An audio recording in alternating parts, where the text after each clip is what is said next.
The Equalizer 3 Review, Denzel Washington's charm battles scripted lulls in Antoine Fuqua action thriller. Returning for the third installment in the gritty action saga, The Equalizer 3 aims to deepen the mysterious world of Robert McCall. With Denzel Washington's undeniable charm at its helm and Antoine Fuqua's seasoned direction, the film promises a continuation of its intense street justice narrative. Yet, does it deliver the high-octane thrills we've come to expect, or does it falter under the weight of its own legacy? In addition to Washington, the film also stars Dakota Fanning, Eugenio Mastrandrea, Andrea Scarduzio, and Remo Garone. Richard Wenk returns as screenwriter. The film starts with one of the bloodiest intro scenes, beginning with Robert McCall, Washington, captured by thugs. They don't stand a chance, though, as McCall delivers his famed countdown smackdown, and just like that, the bad guys are rendered useless. After the encounter, he ends up in the small Italian town of Altamont to recover. He stays with the local doctor, Enzo Remo Garone.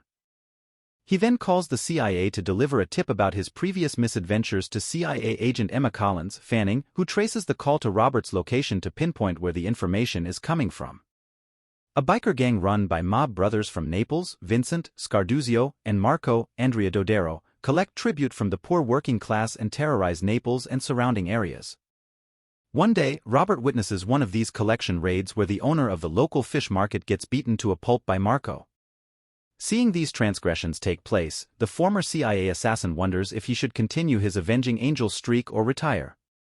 After the mob begins damaging local businesses, he decides that Altamont is a place he wants to stay and keep safe, by any means necessary. Richard Wenk's scriptwriting, much like its predecessors, presents a fast-paced first act that sets the tone, but then, as if adhering to an unwritten law, the second act feels more like a prolonged intermission. In The Equalizer 3, the audience is left trailing behind Robert, who is caught in an endless loop of contemplative strolls and small talk with locals. There's an attempt to delve into themes of redemption, but it contains little nuance to impact the protagonist's story arc.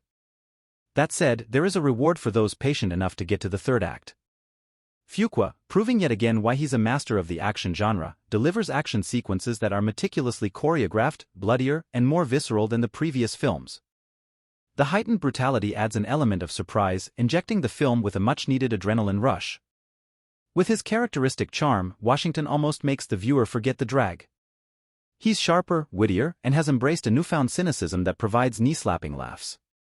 Whatever this evolution is, it's refreshing, adding a layer to Robert's character that was somewhat absent in the previous outings.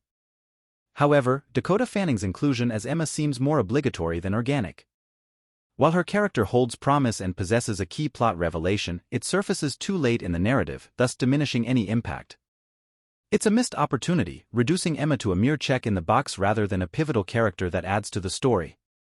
The film fits into what is best described as dad movies, films you'd happily take your father to with the confidence that Washington's presence will win him over. Despite its narrative pitfalls, between Washington's effortless charm and the brilliantly executed action sequences, there's an undeniable allure to this film for fans of the genre. It stands as a testament to the combined prowess of the actor and director, drawing audiences into a world where justice, no matter how delayed, will eventually find its mark.